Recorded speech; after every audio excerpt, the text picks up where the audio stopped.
Da li ste za potvrđivanje akta o promeni Ustava Republike Srbije?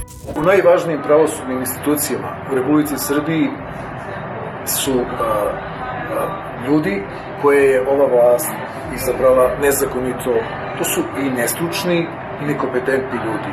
Ukoliko referendum bude uspešan i zaokruži se da, kako oni to žele, na tim mestima će i dalje ostati ti isti ljudi koji će u budućnosti, nakon referenduma pa i nakon izbora, birati sudije. Možete da zamislite kakvi će to biti kadrovi koje bude birao, na primjer, danas jedan član Visokog saveta sudstva, Vladimir Đukanović, poznat pod nadimkom Ćoka Bizu.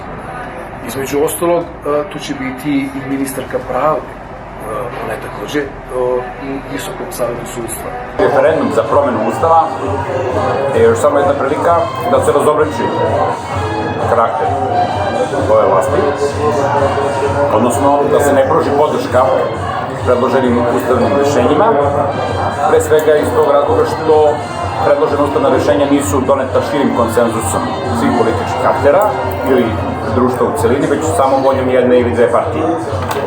Takav način promene Ustava pre svega ne daje na legitimitetu. Legalnost nije upitna jer je doneta od strane Skupštine.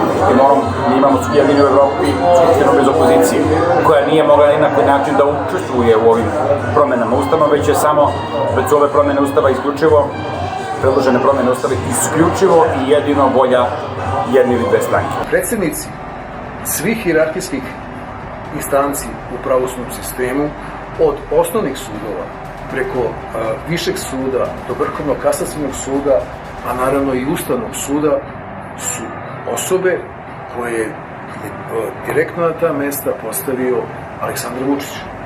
To je osnovni politički i svaki, pre svega, partikularni razlog svakoga od nas da glasa protiv ovih promena.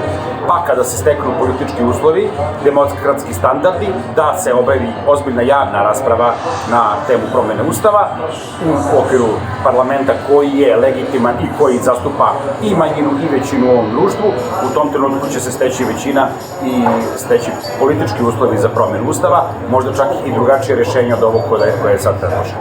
Odlučite sami. Nemojte da vam neko stavlja izbor. U ovom trenutku je potpuno nebitno kako će se zvati Vrhovni kasacioni sud, hoće li dobiti drugačiji naziv u Vrhovni sud i nebitno je da li će i dalje raditi zamenici javnih tužioca ili više neće postojati zamenici. To je u ovom trenutku potpuno nevažno. Važnije su na mnoge druge stvari, od ekonomije, financija, od toga što naši ljudi ostaju bez posla, što odlaze naši mladi ljudi van granica naše zemlje i tako dalje. Dakle, ne. Pokret Slobodna Srbija.